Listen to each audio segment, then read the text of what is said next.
বাস্তবায়নের জন্য। স্বাধীনতার পর, স্বাধীনতা যুদ্ধ তো করবই, স্বাধীনতার পর এই কর্মসূচি আমরা বাস্তবায়ন করব অন্যান্য সমমনা দেশপ্রেমিকদের সঙ্গে নিয়ে। তখন উনি এটা খুব কেয়ারফুলি আমাদের কর্মসূচি পড়লেন। তারপরে আমি একদিন গেলাম, উনি বললেন যে আমি পড়লাম, আমি সম্পূর্ণভাবে একমত। স্বাধীন বাংলাদেশকে একটা সুখী, সমৃদ্ধ, আত্মনির্ভরশীল এবং আমাদের সংস্কৃতির ভিত্তিতে নতুন বাংলাদেশ গঠন করার জন্য এর চেয়ে ভালো কোন রকম কর্মসূচি হতে পারে না। আমরা ধাপে ধাপে এটাকে কার্যকারী করব। তখন আমি বললাম, তাহলে কি আপনি আমাদের সাথে কাজ করতে রাজি আছেন? আমরা আপনাকেই আগে রেখে আমরা কাজ করতে চাই, কারণ you are the senior most এবং আপনি একজন সৎ ব্যক্তি। উনি সৎ ছিলেন ব্যক্তিগতভাবে। আর তবে আপনার সমস্যা হচ্ছে আপনি বাংলা জানেনও না, বাংলা বলতে পারেন না, লিখতে পারেন না। আপনি সারা জীবন পাকিস্তানে বড় হয়েছেন, ওখান থেকে আর্মি চলে গেছেন। That's not a problem. আমরা রয়েছি আপনার গ্রাউন্ড ওয়ার্ক করার। আপনি যদি রাজি থাকেন তাহলে আমরা একসাথে কাজ করতে, আপনাকে সামনে রেখে আমরা কাজ করতে রাজি, এগিয়ে যাব, সেনা পরিষদ এগিয়ে যাবে কাজ। তখন বললেন যে আমি রাজি। তখন বললেন যে স্যার, আমাদের সাংগঠনিক বিধান অনুযায়ী আপনাকে একটা কোরআন শপথ দিতে হবে, যে কোরআন ধরে আপনি বলবেন যে আমি এই কর্মসূচি ভিত্তিক কর্মকাণ্ড, সেনা পরিষদের কর্মকাণ্ড পরিচালনা করার জন্য শীর্ষ নেতা হিসেবে যোগ দিতে রাজি আছে। উনি উজু করে আসলেন, কোরআন শরীফ রাখা হলো, তার উপর হাত রাখলেন, আমিও ওর হাতের উপর হাত রাখলাম। তারপরে এই শপথ উনি দিলেন। তবে একটা শর্ত থাকতো ওনার তরফ, যে যতদিন পর্যন্ত রাষ্ট্রীয় ক্ষমতায় আমরা না যেতে পারবো, ততদিন পর্যন্ত সেনা পরিষদের সাথে আমার যে কোনো সম্পর্ক আছে সেটা প্রকাশিত করা যাবে না।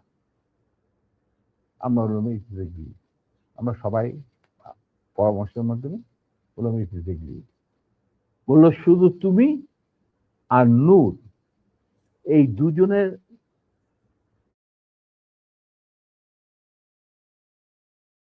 পারমিশন থাকবে আমার সাথে যে কোনো সময় যে কোনো অবস্থায় যোগাযোগ করা। আমি বললাম আমাদের খুব বেশি যোগাযোগ করার দরকার হবে না, তবে প্রয়োজন মতো নিত্য বেসিসে আমরা দুজনেই আপনার সাথে যোগাযোগ করি, তাও তার বাসায়, অফিসে না। এই হলো কথা। তার মানে স্যার, সেই শপথ তো আপনি রাখলেন না। আপনি মনে করলেন যে আমাদের বিদেশের আইসা এই ছিড়ায় ছোটায় আপনার আন্ডারই, সরকারের আন্ডারে থাকবো আমরা বিভিন্ন দূতাবাসে। আপনি আপনার যাদেরকে আপনি বিশ্বাসযোগ্য মনে করেন তাদের নিয়ে আপনি রাষ্ট্র চালাবেন, চালান। আমরা তো কোনো রকম বিরোধিতা করি নাই, আপনার করবো। আজ আপনি আমার বাবার সামনে বলছেন যে তোমরা let us forget and forgive and start a fresh. রাজনীতিতে বা রাজনীতি হলো দাবা খেলা। দাবা খেলায় একটা চাল দিয়ে চাল আবার পিছনে নেওয়া যায় না। চালের আগে আপনাকে চিন্তা করতে হয়, কিন্তু একবার চাল দেওয়ার পর আর সেটাকে ফেরত নেওয়া যায় না। আপনি how can we start a fresh? এটা সম্ভব নয়। এভাবে আমাদের মিটিং শেষ হয়ে যায়। আপনাদের ওই 25 বছরের পরিকল্পনাতেই কি শেখ মুজিবকে ক্ষমতাচ্যুত করার পরিকল্পনা ছিল? অবশ্যই। শেখ মুজিব কি? Sheikh Mujib was a major player to implement the Indian design over Bengal. কিভাবে তুমি দেশে মানে জাতীয়তাবাদী ভিত্তিতে নিজের সংস্কৃতি, নিজেদের ঐতিহ্য ভিত্তিতে, নিজেদের ধর্মীয় চেতনার ভিত্তিতে তুমি বাংলাদেশ বানাবে কিভাবে? How? How it is possible? এটা তো, এই প্রশ্নটা তো আমার মনে হয় তোমার করাই উচিত ছিল। না, এটা করার উচিত ছিল না কেন, এটা করলাম আপনার মুখ থেকে শোনানোর জন্য। এটা শুনলে হয়তো অনেকেই মনে করতে পারে, যেমন আওয়ামী লীগ হয়তো এটা নিয়ে কথা বলবে যে জিয়াউর রহমানও তাহলে তাকে ক্ষমতাচ্যুত। আমি কিন্তু এখানে হত্যা করার কথা বললাম, আমি বলেছি ক্ষমতাচ্যুত। ক্ষমতাচ্যুত করার কথা ক্ষমতা, তিনি জানতেন। he was he was a casualty. Right. He was a casualty in a conflict, it's a cross armed fire. conflict. But right, that's it. Right. তো এখন এই জায়গাতে শেখ মুজিবকে করার পরে আমি ব্যক্তিগতভাবে এই জিয়াউর রহমানের প্রতি আমার সম্মান একটুও কমে নাই। কারণ ওইটা ছিল মেইন কালপ্রিট এই শেখ মুজিব। সো তাকে তো হ্যাঁ। সরাইতেই হবে। এনিহাউ আপনাকে সেটা। কিন্তু আমি তোমাকে একটা কথা বলবো, জি স্যার। যাতে আমি একজন মুসলমান হিসাবে বা একজন মানুষ হিসাবে, কেউ কোন মানে মানুষ বা একজন মুসলমান হিসাবে আমি কাউকে জাতির পিতা, জাতির মাতা, জাতির ভগ্নী, জাতির ভাতিজা এগুলি আমি মানি না। এগুলি এগুলি এগুলি সঠিক বয়ান নয়। স্যার আপনি তো সেক্টর কমান্ডার ছিলেন। মানে শোনো, এই মানে শোনো, বীর উত্তম ছিলেন একজন। এই প্রশ্নটা আমি শেষ করিনি। জি, জি।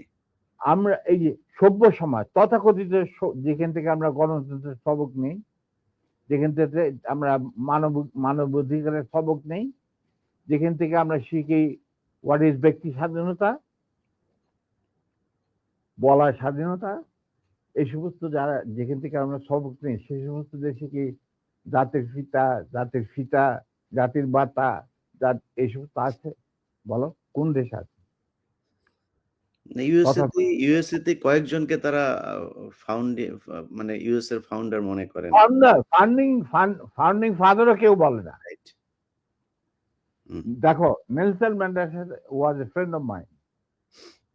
উনি তো কোনদিন একসেপ্ট করেন নাই যে তো তাকে বলা হোক জাতির পিতা। কেনিয়াটা, জম্মু কেনিয়াটা, ওনাকে তো জাতির পিতা বলা হয় না। প্যাট্রিক লুমুম্বা অফ জাম্বিয়া, ওনাকে তো জাতির পিতা বলা হয় না। স্যার জাতির পিতা যদি বলা হয়, যেমন ভারতে এই কালচার আছে, কিন্তু ভারত যদি ভারতের কালচারকে মানবো কেন? না, যদি মানা হয় সেই ক্ষেত্রে স্যার কেন মানা হবে? মোহাম্মদ আলী জিন্নাহ বাংলাদেশের জাতির পিতা হবে, কারণ সে দ্বিজাতি তত্ত্বের ভিত্তিতে দুই রাষ্ট্র গঠন করে দিয়ে গেছে। আর মোহাম্মদ আলী জিন্নাহ কোনোদিনই আমি বলছি স্যার, যদি হয়, যদি তারা করতেই চায়, তো তাহলে সে হবে শেখ মুজিব। শোনো, জি, জি sir. I am very straight. কারণ আমার দাদা নানারা সব ছিলেন ইয়ারট্রাইব ফ্রম দি আলিগড়। তারাই প্রতিষ্ঠা করতে মুসলিম লীগ নওয়াজ শরীফুল্লাহ সাহেবের নেতৃত্বে। I come from a political family. My father was the GS of Dhaka University. ঠিক আছে? Now, he became the leader of the youth and student front of Muslim League. ওনারাই বিলেত থেকে নিয়ে আসছিল জিন্নাহকে টু প্রোভাইড লিডারশিপ। তাদের এক point agenda, মুসলমানদের যেন স্বাধীন দেশ চাই, নো আদার থিং। এবং প্রথম গুলি খায় এই পাকিস্তান আন্দোলনের মুভমেন্টে কারমাইকেল কলেজের একটা ছাত্র, যেই প্রসেশনের নেতৃত্ব দিচ্ছিলেন আমার বাবা। বুঝলে? অতএব আমার মনে হয়, আমি জিন্নাহকে যতটুকু জানি, তিনি নিজেও কোনোদিন জাতির পিতা হিসেবে খেতাব নিতে রাজি হতেন। জি স্যার। স্যার আমাদের অনেকগুলো খুব গুরুত্বপূর্ণ কোশ্চেন আছে, যে কোশ্চেনগুলো মানুষ অনেক এই 50 বছর অপেক্ষা করছিল। আমরা দ্রুত কোশ্চেনে যাই। পরের কোশ্চেনটা স্যার মানে ইয়েস নো স্যার, মানে দুই এতে জবাব। আমার দর্শকরা আর তোমার দর্শকরা, আপনার দর্শক স্যার, তোমার দর্শক, আমি আমার দর্শক বলবো না, যে তোমার দর্শক। আই এম প্রিভিলেজ, তুমি আমার সাথে কথা বলছো এবং তোমার মাধ্যমে তারা আমাকে দেখছেন। আমি বলবো যে আমি দর্শকদের সোজা কথা বলতে চাই যে আমি ব্যক্তিগতভাবে জাতির পিতা, জাতির পিতা, জাতির ভগ্নী, জাতির জামাই, এই সমস্ত কিছু বিশ্বাস করি। আমরাও করি না স্যার, বাংলাদেশের মানুষ কেউই করে না এটা। যাদের বোধগম্য থাকা উচিত, জাতির পিতা যদি বলতেই হয়, তাহলে বিশ্ব মানবতার পিতা হচ্ছে আদম আলাইহিস সালাম। এটা কেউ অস্বীকার করতে পারে? তা আমার কথা হচ্ছে তোমরা উন্নত দেশগুলি থেকে তোমরা গণতন্ত্র শিখে আসো, তারপরে মানব অধিকার শিখে আসো। এগুলি কি নতুন করে শেখার কিছু আছে? আমাদের কোরআনের মধ্যে এই সমস্ত নাই? তারপরে বিভিন্ন ধর্মগ্রন্থ থেকে এগুলি নেই? তারপরে ওই সমস্ত দেশে কেন জাতির পিতা থাকে না? ওইখানে কেন জাতির মাথা থাকে না? আমাদের এখানে কেন থাকতে হবে? ইন্ডিয়াতে কে জাতির পিতা? হু ইজ জাতির পিতা অফ ইন্ডিয়া? বলো তুমি আমাকে। দেয়ার ইজ নো জাতির পিতা। হু ইজ জাতির পিতা? কোন সভ্য দেশে জাতির পিতা বলে কোনো জিনিস নাই। এটা হলো আমার শেষ কথা। না, এটা তো স্যার মুজিববাদ প্রতিষ্ঠিত করতে হবে। যাই হোক স্যার, আমি এক কথা সেটা অন্য কথা। সেটা একটা গ্রুপের একটা সেগমেন্ট অফ দি পপুলেশনের চিন্তা ভাবনা কথা না বলছি। স্যার, না স্যার, এটা সেগমেন্ট অফ সার্বজনীন পপুলেশন নয়। এটা আলাদা একটা রিলিজিয়ন। আওয়ামী লীগ হচ্ছে একটা ধর্ম, ওদের ধর্মের এই প্রফেট হচ্ছে গিয়ে শেখ মুজিব। এটা শুধু শুধু মানুষ না, ওরা ওরা ওরা আরেক জিনিস। এটাকে আপনি ঠিক করতে পারবেন না। ওরা তো মানুষ না হলে অমানুষ হোক বা অন্য গ্রহ থেকে ওরাদের আগমন হোক, আমি বলবো তাদের মেন্টর যে ভারত, হুম, হুম। যেখানে এখন ওনারা গিয়ে আরামে এসে থাকতেছেন বাংলাদেশ থেকে পলায়া। কোনোদিন শুনি না কোনো প্রাইম মিনিস্টার পলায় যায়। আচ্ছা নিবে, ওনারা পলায় গেছেন। এখন ওই দেশটাতে কোনো জাতির পিতা আছে কি বলো? হুম। নাই। তো আমরা কেন জাতির পিতা নেবো? কেন নেব? কি যুক্তিটা কি? বাংলাদেশের স্বাধীনতার ব্যাপারে বা স্বাধীনতা আগ পর্যন্ত বাংলাদেশকে পৌঁছানোর রাজনীতিতে কি শুধু মুজিবের অবদান ছিল? এখানে ভাসানীর নাম নিতে হবে না? ফজলুল হকের নাম নিতে হবে না? ফারুদ্দিন নাম নিতে হবে না?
তাই না?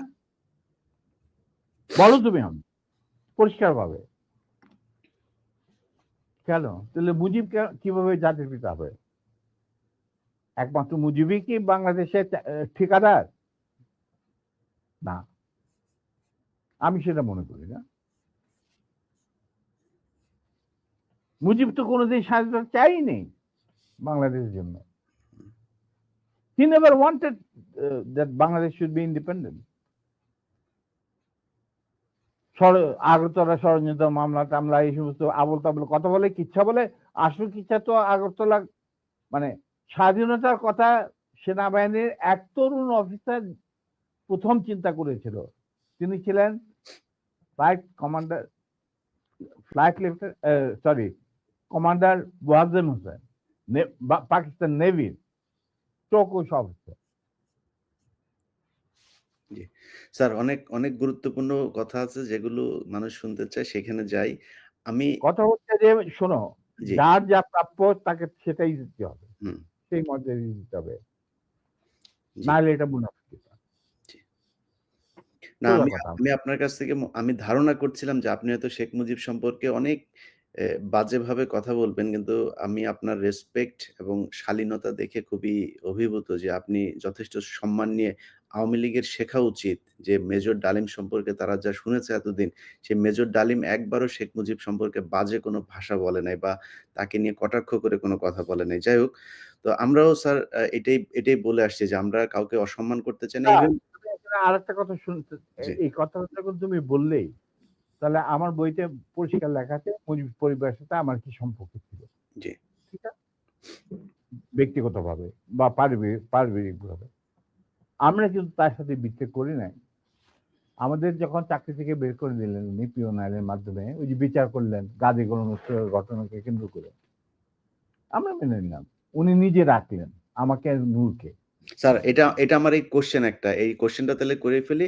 বলো আপনার ওয়াইফকে অপহরণ করেছিল এই শেখ মুজিবের, তারপরে গোলাম মোস্তফার ছেলে এরা, কামালের বন্ধু-বান্ধবেরা। না, এটার গাজী মোস্তফা নিজে, নিজে ছিল। নিজে। আচ্ছা। তো হ্যাঁ, নিজে। আপনার স্যার আপনি এটার বিচার চেয়েছিলেন শেখ মুজিবের কাছে। আপনি আমার এটা বউ বিচার কন্টিনিউ চেয়েছিল। করেন। জি, কন্টিনিউ করেন স্যার এবার। হ্যাঁ, যে আপনি প্রাইম মিনিস্টার, কারণ ঘটনাটা মুজিব কি ছিল স্যার? ঘটনাটা কি ছিল স্যার? একটু শুরু থেকে বলতেছেন। ঘটনা খুবই, এটা একটা মানে মজার ঘটনা। আচ্ছা তুমি শুনতে চাও? তুমি তো, আমার বইতে লেখা আছে যদিও। সবাই শুনতে চায় স্যার। সবাই, আমি একা না, সবাই শুনতে চায়। ঘটনাটা হচ্ছে, আমার এক খালাতো বোন, তার নাম তাহমিনা। তার বিয়ে ঠিক করেছিলাম আমি আর নিম্মি কর্নেল রেজার সাথে, যে আমাদের চেয়ে জুনিয়র চাকরি। তার সাথে বিয়ে হবে, অনুষ্ঠান হবে লেডিস ক্লাবে। তো দুপক্ষেই আমাদের পরিচিত, অতএব আমরা হলাম রায় মিডিয়া। ঠিক আছে, ঠিক আছে। তখন আমরা কি করলাম, সমস্ত অ্যারেঞ্জমেন্ট আমাদের উপরে দায়িত্ব আসলো। তো কাকে রাখি আর কাকে বাদ দেই, এত মানুষের সাথে পরিচিতি। তো আমরা যাই হোক বেশ ভালোই, প্রায় 2-3 হাজার লোকের মতো লোক ইনভাইট করা হলো দুই তরফে। চলছে বিয়ের আসর। তখন আমার একমাত্র শালা, যার নাম বাপ্পি, ও ম্যাকগিল ইউনিভার্সিটিতে পড়তো, ওখান থেকে ছুটিতে আসছে দেশে। He was also present in the ceremony. আমি আর নিমিত দুই পক্ষের মানে হোস্ট বলতে পারো, হুম। সবাই দেখাশোনা করছি। বাপ্পি বসে আছে ছেলেদের যেখানে বসার জায়গা সেখানে। তখন লম্বা চুলের একটা ফ্যাশন ছিল আর কি। He has just come from Canada, তো লম্বা চুল, and he had beautiful hair, and he was a handsome man. হুম। আমার মতো এত খারাপ চেহারার লোক ছিল না, ছিল ওইটা না। পরে ওইটা ওই অনুষ্ঠানের শেষ হওয়ার আগে বলব স্যার। জি বলেন। আচ্ছা, তারপর তোমার ও বসেছিল অন্যান্য গেস্টদের সাথে। তার পিছনের রোতে Gazi Golam Mostafa and his wife was also invited in that function from the other side, not from our side. মানে ছেলে পক্ষের। বুঝতে পেরেছি। তো গাজী গোলাম মোস্তফার ছেলেরা আর তার সাঙ্গবঙ্গ পিছনের সিটে, পিছনের রোতে সিটে বসা। তাদের মধ্যে একটা ছেলে বাপ্পির চুল টান দিল পিছন থেকে। তো বাপ্পির পিছনে, ভদ্র মানুষ, বিদেশে থাকে, বিদেশে বড় হয়েছে, পিছে বললো, কিছু বলে নাই, সামনে আবার ওরা চুল টান দিল। দ্বিতীয়বার টান দেওয়ার পরে বাপ্পি পিছনে তাকে দেখো যে একটা ছেলে হাত সরিয়ে দিল। তখন বলে যে তুমি চুল টান টান দিয়েছো? বলছে হ্যাঁ। বলে কি কেন? কারণ আমরা দেখছিলাম যে এত সুন্দর চুল, এটা কি পরচুলা না আসল? আচ্ছা চিন্তা করো। হুম। সে তখন ইউনিভার্সিটিতে পড়ে, আর এই পুচকে ছেলে তখন বোধহয় স্কুলেও পড়ে না, বা স্কুলে 6-7 ক্লাস হবে। তখন বাপি বলে, বেয়াদব ছেলে, তুমি আর এখানে বসবে না, তুমি অন্য কোথাও গিয়ে বস। ওরা বেরিয়ে চলে গেল। আমরা কিন্তু কিছুই জানি না, মানে আমি আর নিমি এত ব্যস্ত, দুই পক্ষকে দেখাশোনা, খাওয়া দাওয়া চলছে এর মধ্যে। হঠাৎ দেখলাম দুটা মাইক্রোবাস, রেড ক্রসের, আর একটা গাড়ি, ফোকসো গাড়ি, সবুজ রঙের গাড়ি আগে, পিছনে দিয়ে মাইক্রোবাস। মাইন্ড ইউ, তখন কিন্তু আমার নিজের personal security guard with wireless মজুদ লেডিস ক্লাবে। হুম। আমি কুমিল্লাতে তখন কুমিল্লা থেকে আসছি বিয়ের জন্য। তো ন্যাচারালি আমাদের গার্ড নিয়ে চলাফেরা, এটা তো আর্মির নিয়ম, এটা তুমি জানো। আসলো, থামলো, দুইটা মাইক্রোবাস থেকে প্রায় 8 জন ট্রেনগারধারী সাদা পোশাক পরা লোক নামলো, আর ফোকসো গাড়ি থেকে নামলো গাজী গোলাম মোস্তফা স্বয়ং। তার স্ত্রী কিন্তু উপস্থিত মেয়ে মহলে। উনি গাড়ি থেকে নেমেই চিৎকার করতে শুরু করলেন, মেজর ডালিম কোথায়, মেজর ডালিম কোথায়, মেজর ডালিম কোথায়, বহুতবার বাড়ছে, আর সহ্য করা যায় না। আমি অবাক হইলাম, এরকম চিৎকার করছি কে? তখন একটা ছেলে এসে, একজন হিওয়াজে ট্র্যাক প্লাটুনের একটা ছেলে, কে আমার নামটা মনে নাই, এসে বললো যে ভাই আপনাকে খুঁজ করতে এই চিৎকার করতে, এই তো গাজী গোলাম মোস্তফা, তার সাথে 8-10 জন ট্রেনগারধারী লোক আছে। মাইন্ড ইউ, তখন কিন্তু army was deployed in the whole country to recover illegal arms. আর আমাদের ঢাকার হেডকোয়ার্টার ছিল রেস কোর্স। আমরাও সেই অপারেশনে যুক্ত ছিলাম। যাই হোক, আমি বাইরে আসলাম, আসে গাড়ি গোলাম মোস্তফার সামনে বারান্দাতে। আমি মেজর ডালিম, আপনি আসুন, আপনার বেগম সাহেবা তো আছেন ভিতরে, আপনি আসুন, বরবধূকে আপনি দোয়া করে দেন। হারামজাদা বারবার সে আর্মির, আজকে আমি উচিত শিক্ষা দেব।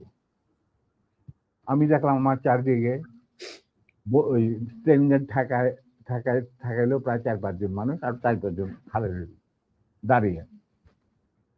আমরা এটা কি, আমি একজন ট্রেন মানুষ, আমার স্কট আছে ওখানে প্রায় 4-5 জন, ওয়্যারলেস আছে, I can call anyone any time, MP unit, যে ইউনিট দরকার হয়। এই কি অবস্থা, একটা বিয়ে বাড়ির মধ্যে এরকম একটা হুলস্থুল কাণ্ড। আপনি দেখেন কিছুই কি ব্যাপার, কি আপনি আজকে তো উত্তেজিত করেন, আমি তো জানি না যে এর মধ্যে কি ঘটনা ঘটে। ওগুলো ওঠ, উঠা মাইক্রোবাইস, আমাকে ঠেলতে ঠেলতে নিয়ে যাচ্ছে মাইক্রোবাইস। আপনি ব্যাপার কি গাড়িতে, এটা একটা বিয়ে বাড়ি, একটা মেয়ের বিয়ে হচ্ছে, আর আপনি আমাকে বলছেন উঠ, কি আমার কাপড় টাপড় ধরে 4 জন মিলে আমাকে উঠালো। খবর চলে গেল ভিতর অন্য মহলে, নিম্মি আর আমার শাশুড়ি, আমার খালার শাশুড়ি, মানে কন্যার মা, উনি বেরিয়ে আসলেন। ওনারা আসলেন, কি ব্যাপার, দেখে যেরকম আমাকে ঠেলাঠেলি করে উঠানো হচ্ছে মাইক্রোবাসে। আমি মাইক্রোবাসে উঠলাম, উঠে দেখি চুল্লু আর আলম নামে 2 জন মুক্তিযোদ্ধা, ক্র্যাক প্লাটুনের সদস্য, তারা ছিল আমার ছোট ভাই স্বপনের সাথে, স্বপন বীর বিক্রম। ওদেরকেও মারতে মারতে মানে রক্ত বের করে ফেলেছে, মুখ দিয়ে রক্ত ঝরছে, আহত অবস্থায় তারাও মাইক্রোবাস। তখন আমার খালাম্মা গাজীকে বললো, গাজী সাহেব আপনি কি করছেন, আমার মেয়ের বিয়ে হচ্ছে, আর দে আর দি, তারা বর পক্ষেরও কন্যা পক্ষেরও, কি হয়েছে কি, ওরা তো ব্যস্ত। বলে আমি ওদেরকে উচিত শিক্ষা দেবো, ওকে আমি উচিত শিক্ষা দেবো। তখন আমার স্ত্রী বললো যে আপনি তাকে একা নিয়ে যেতে পারবেন না, আপনি আমাকে সঙ্গে নিয়ে আসবেন। ঠিক আছে চল, ওরেও ধাক্কা দিয়ে উঠায় দিল মাইক্রোবাসে। তখন আমার খালা বললেন, গাজী সাহেব আপনি কিন্তু বাড়াবাড়ি করছেন, ঠিক আছে, যেখানে আপনি নিয়ে যেতে চান আমিও যাবো সাথে। গাজী কি স্যার তখন ঢাকা আওয়ামী লীগের সভাপতি নাকি? তখন সে আওয়ামী লীগের সভাপতি নয়, he was also the chairman of the Red Cross। বুঝতে পারলা? শেখ মুজিবের সবচেয়ে প্রিয় লোক সে তখন। সে ঢাকার মধ্যে, মানে ঢাকা শহরে সে হলো মুজিবের সবচেয়ে বড় লাঠের সর্দার। অশিক্ষিত মূর্খ মানুষ সাধারণত রেড ক্রসের চেয়ারম্যান হয় না, কিন্তু ওকে বানানো হয় যাতে করে লুটের এই যে রিলিফের মার চুরি চামারি করতে সুবিধা। যাই হোক, সেটা অন্য ব্যাপার। তারপরে আমাদেরকে নিয়ে উনি গাড়ি ঘুরে চললেন প্রথম ফার্ম গেট দিয়ে ভিতরে ঢোকার পরে আমি দেখলাম যে আরে সম্পূর্ণ কোথায় চাচ্ছে, লক্ষ্মীবাড়ি ক্যাম্পে নাকি। তখন আমি চিন্তা করছি কি করি। এর মধ্যে আমার খালা আর নিমি নিজেদের শাড়ি ছিঁড়ে চুল্লু আর আলমকে ব্যান্ডেজ করে দিয়েছে, মানে যেখানে ক্ষত, তার দিকে রক্ত পড়ছিল। আমি হঠাৎ বললাম, গাড়ি থামাও driver. In the meantime Swapan Bapi ওরা কিছু গেস্টকে বোধহয় নাম বাড়িতে পৌঁছে দেওয়ার জন্য নিয়ে গেছিল গাড়ি করে, বা ওদের গাড়ি আসছিল না, দেরি ছিল কিছু, ওরা উপস্থিত ছিল না। তো আমি বললাম গাড়ি থামা, ড্রাইভার গাড়ি থামা দিল। আমরা তখন আমার গাড়িতে প্রায় 4 জন ট্রেন গানধারী লোক, তাদের একজনকে বললাম যে তুমি গিয়ে ওই সামনে যে গাড়ি গোলাম মোস্তফা বসে আছেন, কাজী গোলাম মোস্তফা সাহেবকে বলেন নাইমা এখানে আসেন। Somehow that man with train guard, he got down and went to Gazi. গাজিও তখন স্টপ হয়ে গেছে, যে পিছনে গাড়ি স্টপ হয়ে গেছে। আসে বলছে, ওনাকে বোধহয় বলছে যে আপনাকে উনি ডাকছেন নিজের গাড়ি। গাজী গুলস্তান দরজা খুলে আমাদের মাইক্রোবাসে আসলো।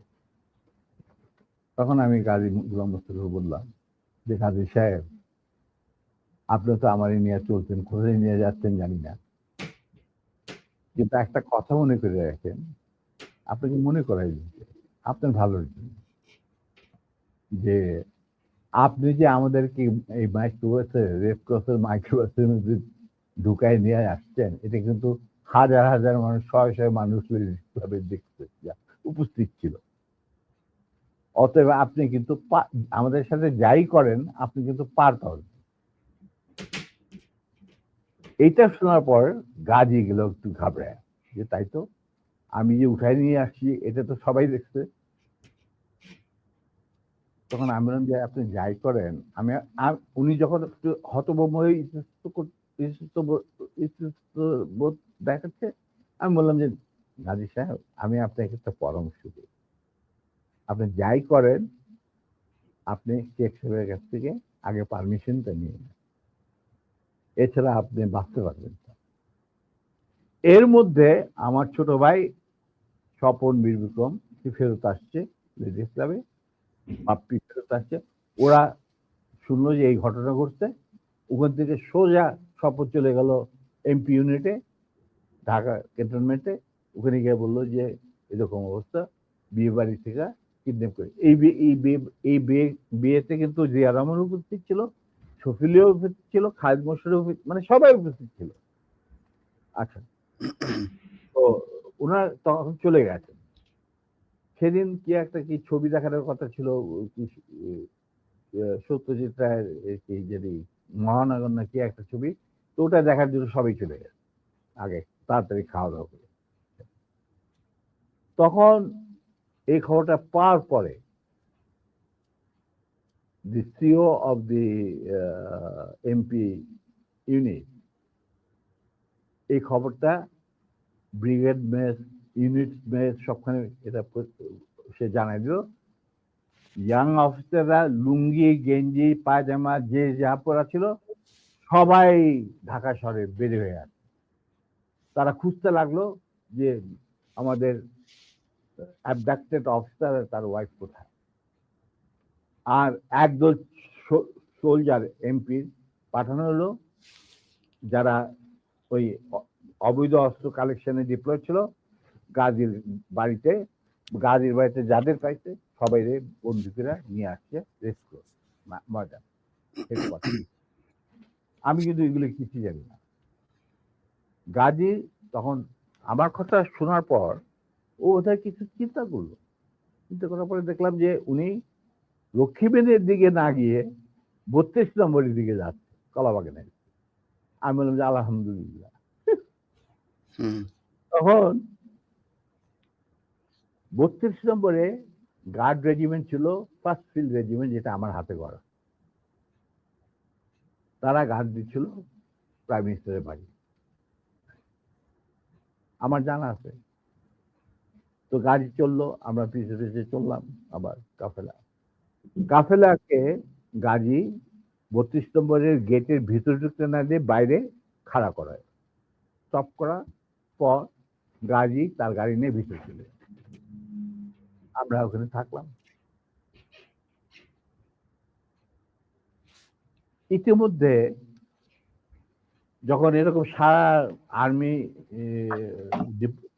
ডিপ্লয়মেন্ট যারা ডিপ্লয়েড ছিল তারা যখন গাড়ির পরিবেশ ধরে নিয়ে আসছে, আর সবখানে ব্যারিকেড দিয়ে চেক করা হচ্ছে প্রত্যেকটা গাড়ি যে আমাদের মিসিং অফিসার তার স্ত্রী কোথায় আছে কিনা, যাতে ঢাকার বাইরে না যেতে পারে।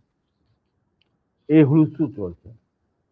আমাদের তখন রেসকোর্সের কমান্ডার ছিলেন major movement, CO first lancer. তো উনি মেজর মুভমেন্ট ছিলেন অপারেশন ইনচার্জ, পরে লেফটেন্যান্ট কর্নেল। আচ্ছা, যাই হোক, তখন আমরা বললাম যে গাড়ি ভিতরে গেল কি বলবে।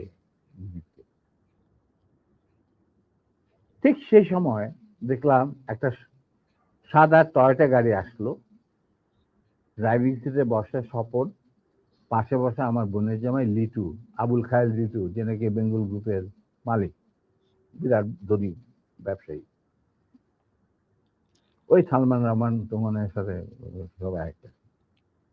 যাই হোক, ওরা দুজন, আর এসপি মাহবুব সঙ্গে।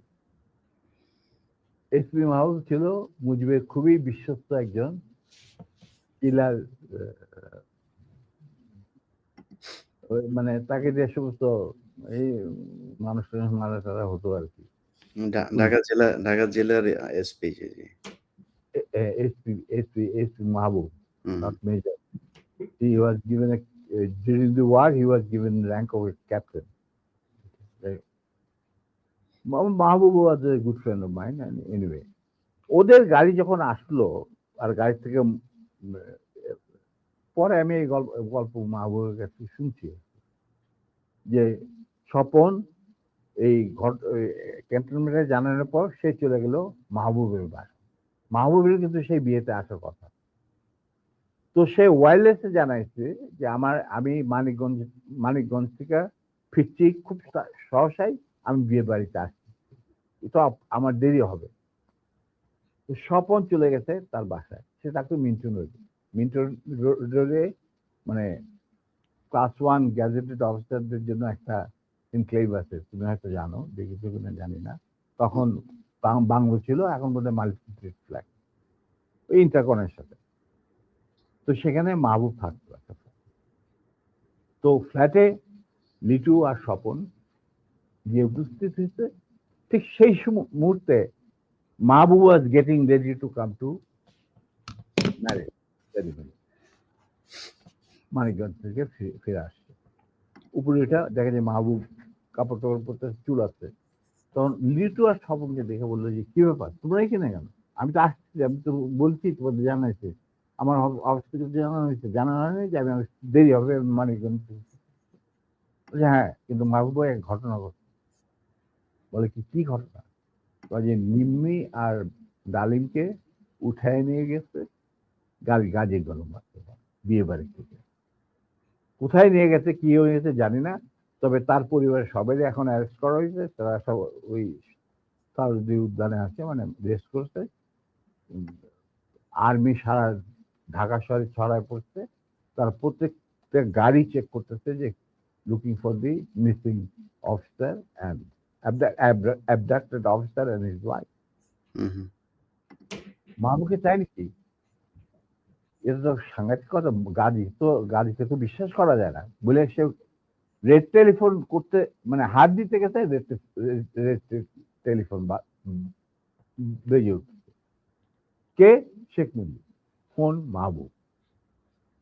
তো উঠাইছে, কে বলছে? আমি মাহবুব বলছি। বলে যে আমি প্রাইম মিনিস্টার মুজিবুর রহমান। বলে কি, জি স্যার বলেন। বলে কি, তুই ইমিডিয়েটলি আমার বাসায়।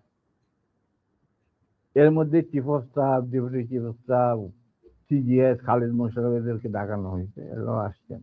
মেজর কর্নেল নুরুজ্জামান, রকিবানী চিফ, এরা উপস্থিত আসছেন সবাই। জিয়া রহমান অলসো কে, ডেপুটি চিফ। আচ্ছা, মাহবুব তখন বলে চলো। তখন লিটুদের গাড়িতে বসেই ও চলে আসলো। তো ওই গাড়িটা যখন গেল, গাড়ির নাম্বার দেখে আমি বুঝলাম যে উই আর সেফ, আমাদের মারবে না। কারণ এরা যখন এসে উপস্থিত হয়েছে, তার মানে things will be under control।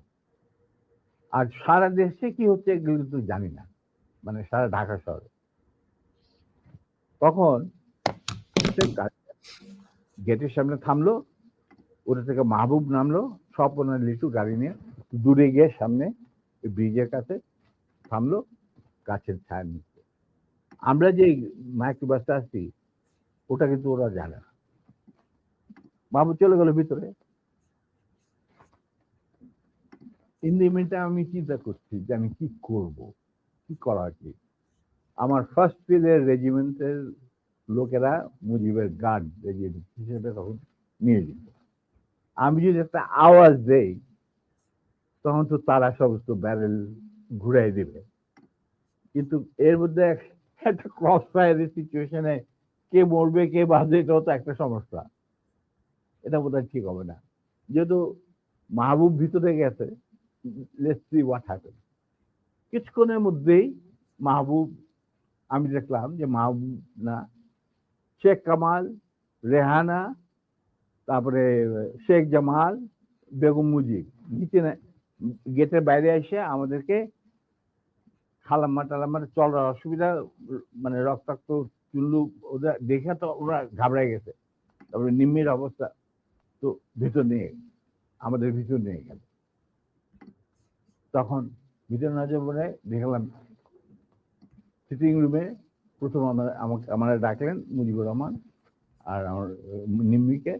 তো রেহানারা সব ওখানে দাঁড়ায় রইল, মিসেস মুজিব দাঁড়ায় রইলেন, আমরা ভিতরে গেলাম। গিয়ে দেখে সব মজলিস বসে আছে, chief of staff, deputy chief staff, CGS and all. তখন এর মধ্যে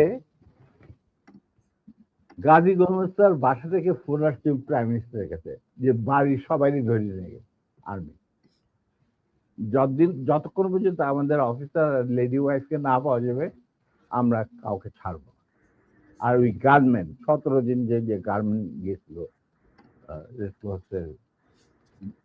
মাইক্রোবাসিটি, এই খবর শুনা গাজীরও মুখ শুকায় গেছে, মুজিবুর রহমানেরও মুখ শুকায় গেছে, যার জন্য এই সবাইকে ডেকে নিয়ে আসছে, জিয়া রহমান, শফিউল্লাহ, খালিদ মোশাররফ। আচ্ছা, তো মুরলী বুদ্ধি আর কি। আমরা ঢুকতেই নিম্মিকে জড়ায় ধরলেন মুজিবুর রহমান। না তুই কাঁদিস না, তুই কাঁদিস না, আমি এটার বিচার করবো। এই হারামজাদা গাজী, তুই করছিস কি? এটা কি করলি তুই? যা ওর পা ধরে মাপচা। আমার বউয়ের পা ধরে মাপচা।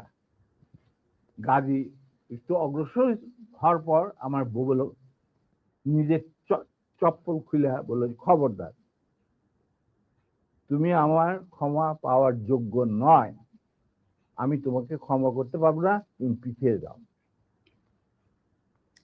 মুজিব ওয়াজ স্লাইটলি নার্ভাস, আর বাকিরা তো সব চুপ করে বসে, আমি চুপ করে দাঁড়িয়ে। তখন বলতেছে মা, আবার মুজিব আমার বউ নিম্মির জ্বরে ধরে বললো, মা আমি এর উপযুক্ত বিচার করব, তুই আমার ভরসা রাখ। তখন আমার বউ বলছিল, নিম্মি বলছিল যে চাচা, যাদের রক্তের উপরে আপনি আজ দেশের প্রধানমন্ত্রী, তাদেরই আজকে রক্ত ঝরাইতে হয় স্বাধীন দেশে, গাজীর মতো একটা কম্বল চোরের হাতে। এর বিচার আপনি কি করবেন? আমি বিচারের মাল্লা, আল্লাহ তার বিচার করবে, আমি আপনার কাছে কোনো বিচার চাই না। তখন আবার বেগম মুজিব বলে, ওদেরকে উপরে নিয়ে যা। তখন ওদেরকে উপরে নিয়ে ওদের নাচতে নাচতে কি জানে। এরপর আমরা বলি যে একটা কর, শফিল্লা তুমি ওই আর্মি কন্ট্রোলে ফোন করে মোমিনরে বলো গাজীর পরিবারে ছেড়ে যাবে। শফিলে পিক আপ দি ফোন, রেড ফোন, ফোন করলাম মেজর মোমেনকে। মেজর মোমেন বললেন, sir I am sorry, we are deployed to recover the miscreants and the illegal arms operation আমরা নিয়োজিত। আমি কিভাবে একজন 17 জন অস্ত্রধারীকে ছেড়ে দিতে পারি? কাজী has to produce the missing officer, his wife and এই 17 জন অস্ত্রধারীকে আমাদের কাছে সুপর্দ করতে হবে। তারপরে আমি ডিসাইড করব আমি গাজীর ফ্যামিলিকে ছাড়বো কি ছাড়বো না। অবস্থা গেল আরো বিগড়ে, মুজিবও কাঁপাকাঁপি শুরু, ওদের গাজীগুলোর মধ্যে তো বুক শুকায় শেষ। আর সকালবেলা দেখো prime minister desire, he said sir prime minister desires or not desire, ওনাকে বলেন উনি লিখিত অর্ডার দিল আমি সেটা মানবো না, because I have got my mandate which I have received from my chief of staff. এখানে কোনো ভাই বোনদের ব্যাপার না, এটা হলো লিগাল ম্যাটার, লিগাল ব্যাপার। তখন ছবি বললে তবু দেখো মোমেন্ট, তুমি যদি একটুখানি normal star please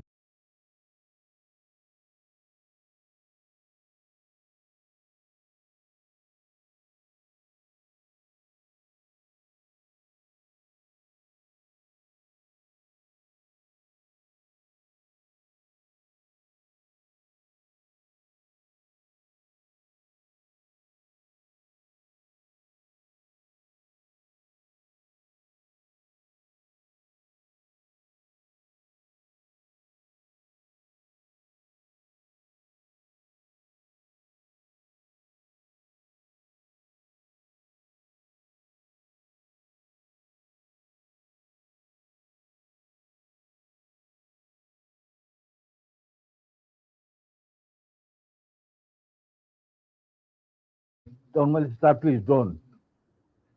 I've got my moral ethics. I'm promise bound. Touching the Quran when I got commissioned, আমি এটা আপনার এই কোন রকম আকুতি মিনতি আমি শুনবো না। That is beyond my dignity বলে উনি ফোন রেখে দিল। তখন মুজিব সবই শুনলেন, যে স্যার এরকম ব্যাপার, এটা তো লিগাল কমপ্লিকেশন দেখা দিচ্ছে। তখন বলে আর একবার তুই ফোন কর। তো মুজিবুর রহমান শফিরে বললো, শফিউল্লাহ আবার ফোন করলো, আমরা দাঁড়ায় আছি, আমি দাঁড়ায় আছি নিমের হাতে উপরে চলে গেছে। ফোন করার পরে শফিউল্লাহ বলে যে লোক moment, I request you once again please. তখন মুজিবুর রহমানকে দে আমারে দে। উনি ফোন নিয়ে বললেন মেজর মোমেন্টকে যে আমি মুজিব বলছি। He said, sir, I have no time. I'm running a big operation and I'm the commander. I'm sending one of my officers to your residence. He will explain whatever I have got to say. So he dropped the phone. মুজিবের মুখ শুকিয়ে গেল। এখানে যারা বসা, জিয়া রহমান আর খালেদ মোশাররফ, নুরুজ্জামান, এরা সব করে বসে। শফিউল্লাহ কি করা যাবে? Within 5 minutes Captain Shahid arrived. He was from cavalry and he was a friend of mine during the student days. আমরা একসাথে কন্টেম্পোরারি ইউনিভার্সিটিতে ছিলাম আর কি। হ্যাঁ, ও হলো তোমার কি বলে এটা লালবাগের ছেলে, আমরা ছিলাম মালিবাগ। যাই হোক, সরি, আমরা দোস্ত, মানে বন্ধু। তো ক্যাপ্টেন, হি ওয়াজ এ রিপ্যাট্রিয়েটেড অফিসার এনিওয়ে। তো শহীদ আসছে, আসার পরে তখন মুজিবুর রহমানের এবং আদালতের সামনে শহীদ বলেছে, sir, I have been ordered to come and convey the message loud and clear to you that it is a legal matter. Ghazi has violated the Prime Minister's order on which army has been deployed over the whole country, and he had abducted an officer in uniform and his wife while he himself is engaged in this operation along with 17 gunmen in the Red Cross microbus. Now, যেহেতু আমরা diploid আছি to recover the illegal arms, the commander said, no way, Ghazi and these 17 people has to be surrendered to him, and then legal proceedings will start according to the law. দেশে emergency চলছে, আমাদেরকে prime minister খুব ঝুঁকিপূর্ণ দায়িত্ব দিয়েছেন, আমরা আমাদের যথাসাধ্য চেষ্টা করে যাচ্ছি। তখন বলে স্যার, আমার আর কিছু বলার নেই, আপনার যদি কিছু বলার থাকে আমাকে বলা হয়েছে শুনে আমাদের কমান্ডারকে জানান। না, ঠিক আছে, তুমি যাও বাবা। তো শহীদ চলে গেল। এরপর শেখ মুজিব আমাকে বললো, তুই মাফ করে দে। আমি স্যার, আমি তো বললাম। স্যার, শেখ মুজিবকে কাউকে বোধহয় আপনি মানে অফিসিয়াল কোনো এগুলি মানতো না। আমাকে তুই করে বলতো, কারণ আমার একটা পারিবারিক সম্পর্ক ছিল তো। না, উনি তো মাহবুবকেও তুই করে বলতো, গোলাম মোস্তফাকেও তুই করে বলতো, শফিউল্লাহকেও তুই। আমি জানি না, কিন্তু আমাকে উনি তুই করে বলতেন। আমি তো ওর থেকে যে কোনো সময় গিয়ে ডাক্তার যাইতাম, খাবার খাইতাম বসে। কই মাছ পছন্দ করতেন, ওই ওনার চৌবাচ্চা সবসময় বড় বড় কই মাছ থাকতো, আরামসে খাইতাম, চলন বিলে কই মাছ, কোনো অসুবিধা নেই। আমার তো গতিবিধি ছিল খুবই খোলা, মানে আমি যে কোনো সময় যাইতে পারতাম, যে কোনো সময় ডাকলেই চলে যেতাম। উনি প্রায় ডাকতেন আমাকে আর্মির খবর নেওয়ার জন্য। তো এখন উনি বললেন, ঠিক আছে দাঁড়েন, যা, আমি বিচার করব। আমি স্যার, ভেরি গুড। তো এই আমার গাড়ি বাইক করে ওরা বাসায় পৌঁছে দিয়ে, ওরা নিবে এদেরকে বাসায় পৌঁছে, মানে মার্সিডিজ। আমি স্যার, নট নিডেড, বাইরে স্বপন আছে, আরো 2-4 দিনের মধ্যে আসে পড়ছে, গাড়ির কোনো অভাব নাই, আমরা চলে যাব, আপনার গাড়ি দেওয়ার দরকার নেই। বলে, না শোনো, এক কাজ, গাড়িগুলো আরামদাদা, তুই যাবি এদের সাথে বিহার, বাকি কাজ যে সম্পূর্ণ হয় নাই সেটা সম্পূর্ণ করার সম্পাদন করার জন্য। নিমি বলল, খবরদার, তুমি আর লেডিস ক্লাবে ঢুকার তোমার কোনো অধিকার নাই, তুমি সেটা লস, তুমি যাবে না, ইউ উইল নট গো। তখন চুপ, তোমরা চলে যাই। আমরা চলে আসলো। আসার পরে কন্যা সম্প্রদানে যে বাকি কতগুলি থাকে না রকম রকম, ওই সমস্ত সম্প্রদান করা হইল। এরপরে 2 দিন পরে আমি কুমিল্লায় ফিরে চলে আসবো। হঠাৎ শেখ মুজিবুর রহমান সাহেব ডাকলেন চিফ অফ স্টাফ শফিউল্লাহকে। ডাকার পরে কি কথা ছিল জানি না, উনি ফেরত এসে বললেন যে, Dalim, you can go back to Comilla now, you too তোমার একটা তোমার নিমের ঘটনাকে নিয়ে এর মধ্যে তো অনেক গোলমাল হয়েছে। এটা আমার বইটা আছে, যে কি অবস্থা আর্মির মধ্যে, উত্তেজনা না, অল দিস থিং, এগুলো আমি ডিটেলসে যাচ্ছি না। উনি বললেন যে একটা কোর্ট অফ ইনকোয়ারি করতে হবে। আজব ব্যাপার, দোষ করলো গাজী, কোর্ট অফ ইনকোয়ারি হচ্ছে আমার। তা আমি বললাম যে ঠিক আছে স্যার, কোর্ট অফ ইনকোয়ারি করতে করেন। তা আমার কুমিল্লা যা বন্ধ হলো। এরপরে আর আমার কুমিল্লায় যাওয়া হয়নি। উনি কি করলেন, হঠাৎ একদিন, না এরপরে আমি কুমিল্লাতে ফেরত চলে গেলাম কোর্ট অফ ইনভিটেশনে। কুমিল্লায় থাকা অবস্থায় হঠাৎ একদিন ঢাকা থেকে ফোন আসলো যে 13 জন না অফিসারকে আর্মি থেকে বাদ দেওয়া হয়েছে। ইনিশিয়ালি 65 জন অফিসারকে এনলিস্ট করা হয়েছে, আর প্রথম যে 7 জন অফিসার লিস্ট বাড়িয়েছে PO9 প্রেসিডেন্সিয়াল অর্ডার অফ 9 একটা ছিল তখন। কোনো কারণ দর্শানোর ব্যতি রেখে আপনি যে prime minister was entitle to sack anyone from the service এবং সংসদ সদস্যদেরকেও। হ্যাঁ, তো P1 এটাকে বলা হইতো প্রেসিডেন্সিয়াল অর্ডার নাম্বার 9 PO9। তো ওই PO9 এর আমাদের আমি আর আমার নাম প্রথম, তারপরে নূর, বাকি 5 জন। তো নূর, আমি এই ঘটনা যখন ঘটে খবরটা আমি ঢাকা থেকে পাই রাত্রেবেলা। সেদিন আমার বাড়িতে একটা পার্টি ছিল কুমিল্লায়। আমি আমার স্কুলে আমি কুমিল্লা জিলা স্কুলে পড়াশোনা করছি। স্কুলের টিচারদের আর ভিক্টোরিয়া কলেজ থেকে পরীক্ষা দিচ্ছিলাম। ওই কলেজের সমস্ত প্রিন্সিপাল থেকে সমস্ত প্রফেসরদের আমি বাড়িতে একটা দাওয়াত করছিলাম। তো পার্টি চলছিল, তখন হঠাৎ নূর আমাকে ফোন করে ঢাকা থেকে জানাইলো, হি ওয়াজ দেন এডিসি টু জিয়া রহমান, যে স্যার আমাদেরকে তো স্যাক করা হয়েছে PO9 এর আন্ডারে। খবরটা আসছি ব্রিগেড কমান্ডার নাজিমুল হুদার কাছে। তো নাজিমুল হুদা আমাকে খুব ভালোবাসতেন। যুদ্ধের সময় আমরা একসাথে ছিলাম, কয়েকটা অপারেশনও করছি আমি ওনার সেক্টরে থেকে। হি ওয়াজ এ ফাইন ম্যান। উনি আগরতলা ষড়যন্ত্র কেসের মধ্যে একজন আসামি ছিলেন। যাই হোক, টু কাট ইট শর্ট, উনি এই ব্যাপারটাকে মানিয়ে নিতে পারেন। এর পরের দিন উনি আমাকে নিয়ে বললেন যে আমি যাচ্ছি ঢাকায় যে আসলাম, সন্ধ্যার সময় গেলাম শেখ মুজিবের বাড়িতে।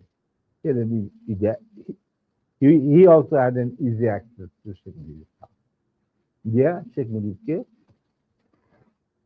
একটা রেজিগনেশন লেটার দিয়ে বলো, sir this is a resignation I am serving, I am submitting. এটার official copy will come due process to due process. Mujibur Rahman was federal class. এতে কি রাজু, তুই কেন? Sir I am no more interested. যেই আর্মিতে আমরা কোনো কিছু লোভে আমরা আর্মিতে চাকরি করি না, না পয়সার লোভে, না কুরবস্তির লোভে।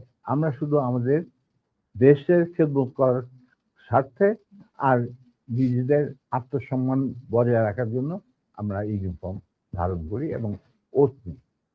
যেখানে আমাদের ইউনিফর্মের কোনো মূল্য নাই, আমি সেই আর্মিতে চাকরি করি।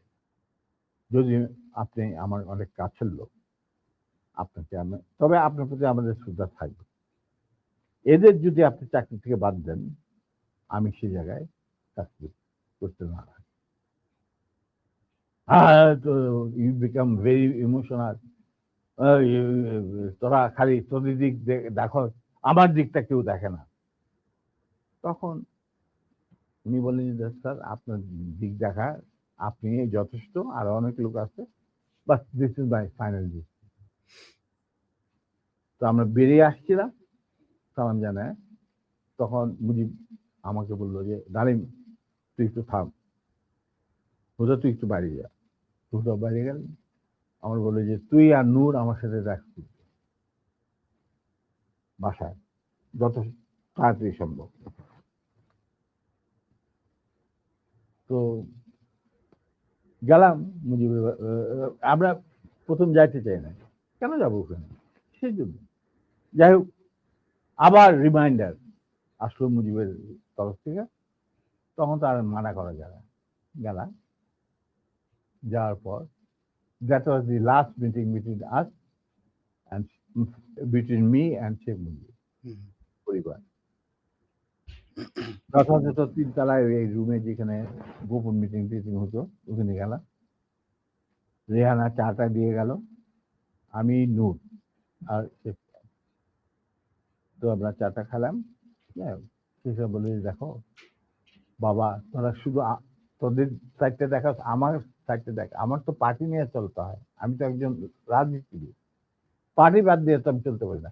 আমি আমরা তো কোনো রাজনীতি ইনভলভ না, পার্টি কেমন করে চালিত হয়, কিভাবে চলবে, সেটা এই সমস্ত ব্যাপারে আমাদের কোনো জ্ঞানই নেই।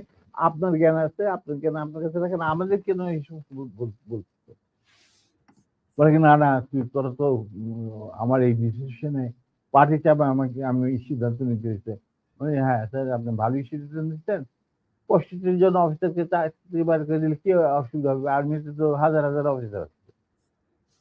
উনি বললে যে না না শোন, তোরা কি, তোদের জন্য আমি কি করতে পারি, তোরা যদি বিদেশে চাকরি করতে চাস আমি তোদেরকে বিভিন্ন মিশনে পাঠাতে পারি, যেখানে যাবে ইচ্ছা। তোরা যদি ব্যবসা করতে চাস তাহলে শেখ নাসেরের পার্টনার হয়ে ব্যবসা কর, মানে তার ছোট ভাইয়ের সাথে পার্টনার হয়ে ব্যবসা কর। আমরা বললাম যে, আমি বললাম চাচা আপনি আমরা শ্রদ্ধা করি, এখনো শ্রদ্ধা করি, আপনি ভালো মনে করছেন, আপনি আমাদের চাকরি কৃত করছেন, আল্লাহ আল্লাহ খায় আল্লাহ। খাওয়া পড়ার জন্য আপনার ভাইয়ের সাথে মিলে ব্যবসা করতে হবে না আমাদের, আমরা ওইরকম পরিবার থেকে আসি নাই দুজনেই, এটা আল্লাহ চালাই নিবে, মালিক আল্লাহ, রিজিকের মালিক আল্লাহ। আর দ্বিতীয় কথা, বিদেশে চাকরি নেওয়া সেটাও সম্ভব না, আপনি সরকারের আন্ডারে আমরা আর চাকরি করতে পারবো না কোনো ব্যাপারে। যদি পারেন ইউনিফর্ম ফিরে দেন, তাহলে আবার আমরা চাকরি দেবো, তাহলে দরকার কিছু। কিন্তু যারাকে একটা কথা বলে দিচ্ছি, এই যে আপনার পার্টি করতেছেন না, যারা আপনার কানে মধু ডালে সবসময় যে বাংলাদেশ মানে মুজিবুর রহমান, বাংলাদেশের জনগণ মুজিবকে ভালোবাসে, মুজিব তাদেরকে ভালোবাসেন, আবার একই সাথে আপনি দেখেন যে টিকা গণভবনের দেওয়ালে যে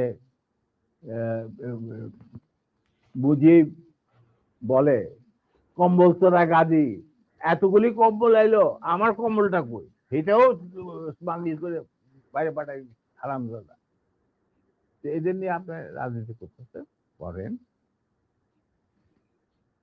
আবার টিকা দেখা যায় মুজিবের মাথায় গোবর, বুদ্ধি বলে কিছু নাই। আপনি আবার তোফাইল জিগান এই কথা জানলো কিভাবে জনগণ, তখন আবার তোফাইল কাজ এগুলি জানলি জলদি। চাচা, এই যে টাটার দল আপনাদের ঘিরে রাখছে, আপনি জানেন না, আপনি আজকে 71-এর আগে যে মুজিব আপনি ছিলেন, সেই মুজিব আজকে আপনি না। আপনাকে জনগণ কতটা যে ঘৃণা করে, আপনি যে জনগণ কত দূরে চলে গেছেন, আমরা মাঠে ময়দানে কাজ করি, আমরা জানি দিন একদিন আসবে চাচা, আগে হোক পরে হোক দিন একদিন আসবে, যেদিন যখন গুলির বৃষ্টি শুরু হবে, সেই গুলিগুলো সব আপনি নিজেই ধারণ করতে হবে, আপনার চারিপাশে একজন লোককে খুঁজে দেবে। আসি, সালাম।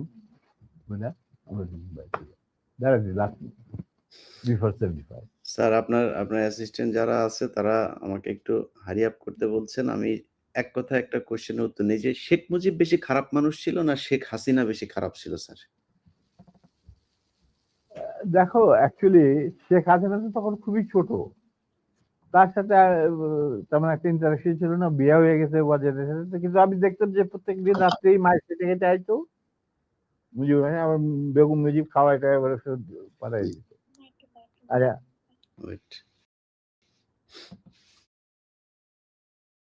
তখন সে ছাত্র রাজনীতিতে কিছু চলতি ছিল, তেমন বিশেষ কিছু না, ওর চেয়েও বড় বড় নেতা ছিল মহিলা আওয়ামী লীগে।